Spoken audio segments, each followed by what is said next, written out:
January 28, 2026, 10:15 in the morning. A New York State Supreme Court judge brings his gavel down, and in that instant, the shield around Donald Trump's business empire cracks. For years, he looked untouchable. Lawsuits came and went. Investigations flared and faded. Penalties loomed and then disappeared in a fog of appeals and political theater. But this time it's different. This time a single legal decision puts his towers, his golf courses, his cash flow, his brand under direct threat of seizure to satisfy a massive civil fraud judgment that has been hanging over him like a storm cloud. 17 days. That's all he had to fix a problem he didn't think could happen. 17 days after a Japanese-linked financial firm quietly pulled out, spooked by global bond market chaos.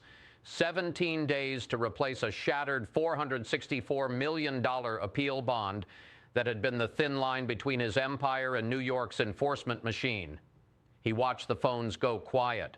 Watched the same Wall Street that once tripped over itself to lend him money now step back. Watched the clock run out on a deadline that no judge was willing to move.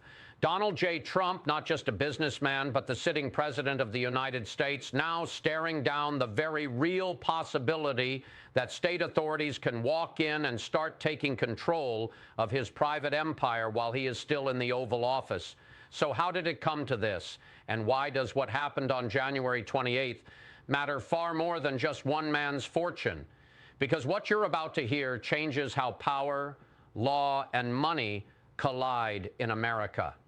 For decades, Trump's image was simple: the mogul who always bounced back, towering skyscrapers, glittering casinos, the gold-plated penthouse above Fifth Avenue, Mar-a-Lago, the Florida Palace, his name on buildings from New York to Dubai. Banks chased him, insurers cut deals, politicians took his calls. He built his brand on one core idea: he always wins. Even when he loses, he spins it into something bigger, louder, more profitable. If you're watching this, you already know he didn't just become president once. He did it again. Re-elected in 2024. Back in the White House, signing orders, cutting budgets, fighting the same media he's been at war with for years. But behind the podium, behind the rallies, there was another battle brewing, the one in New York. New York Attorney General Letitia James filed a massive civil fraud case accusing Trump and the Trump Organization of systematically inflating the value of his properties to get better loans and insurance deals, overstating square footage, claiming sky-high valuations for golf courses and towers that no independent appraiser would recognize. In 2024, Judge Arthur Engoron found him liable for persistent fraud, slapping him with a penalty that, with interest, swelled to the staggering figure of roughly $454 to $464 million. At first, Trump did what he always does.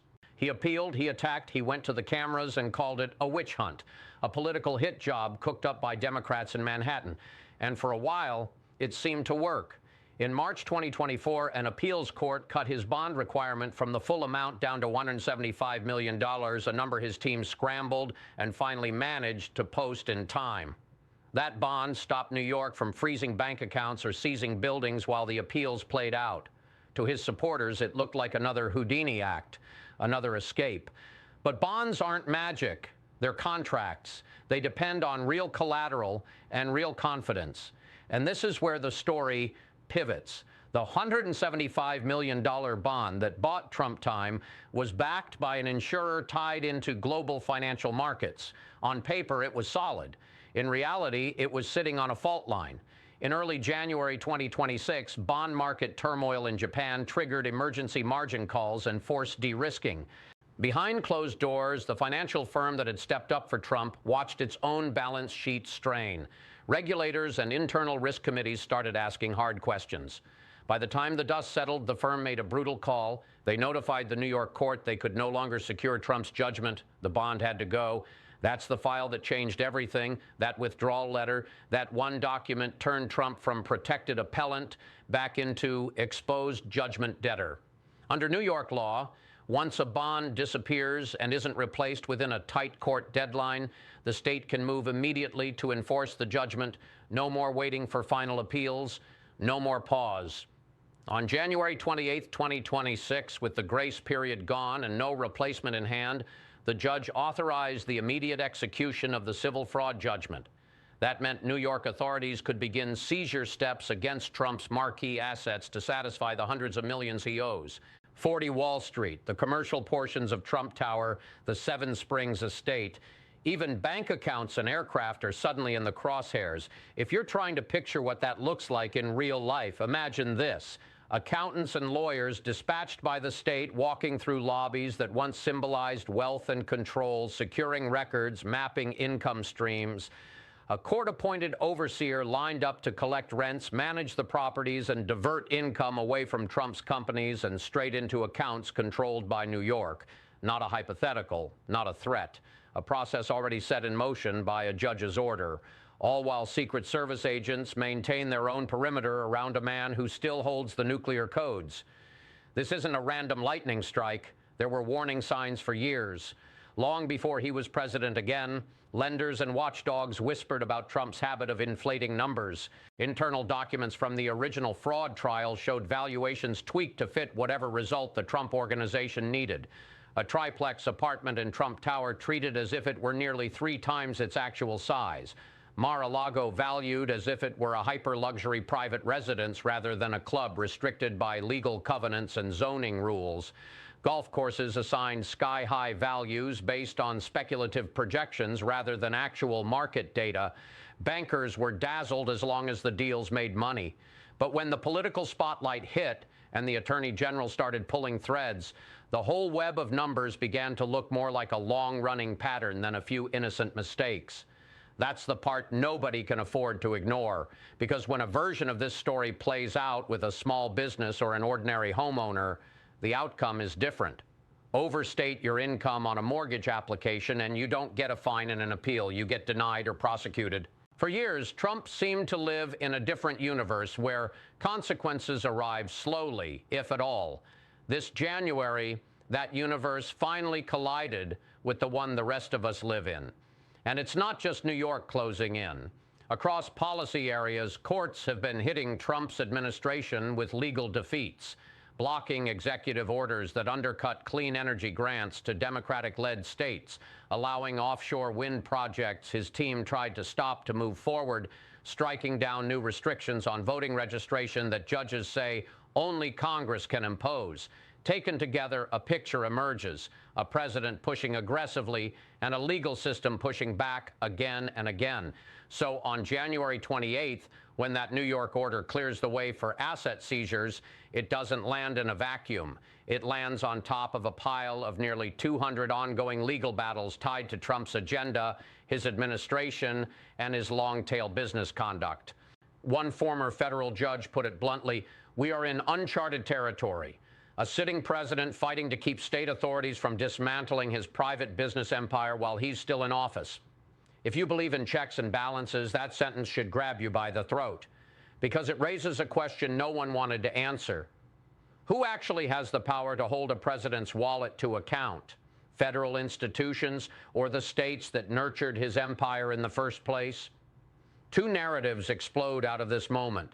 On one side, you've got people saying, finally, accountability.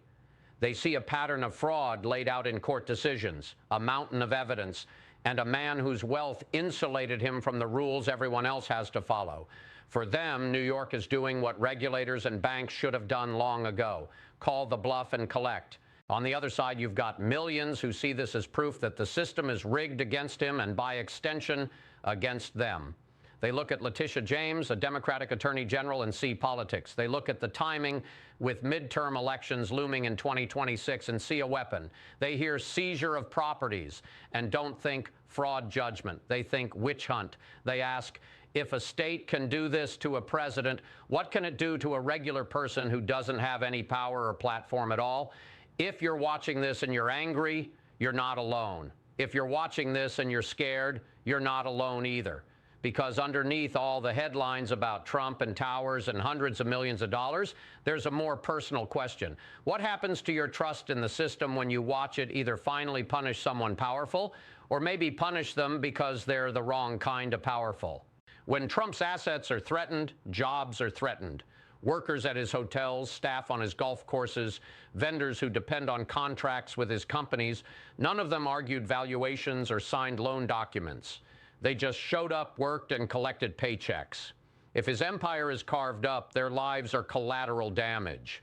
A manager at a Trump property once said in an interview about an earlier seizure threat, "If they take this building, what happens to us?" Multiply that question by thousands of people across multiple states, and then there's you. Maybe you don't work for him, maybe you don't like him at all, but you do live under the same legal system.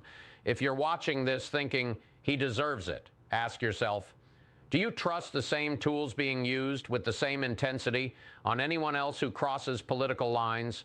If you're watching thinking, this proves the system is corrupt, ask yourself, what's the alternative? No enforcement? No accountability at the top at all? Those are the fault lines that January 28th exposes.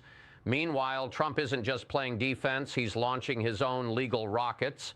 On January 29th, he files a monster lawsuit against the IRS and the Treasury Department, seeking at least $10 billion in damages, accusing them of illegally leaking his tax information and waging a politically motivated campaign against him.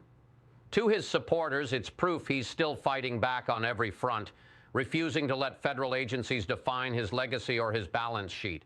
To his critics, it's another attempt to bully watchdogs into silence, to turn the system's scrutiny into a weapon he can frame as persecution.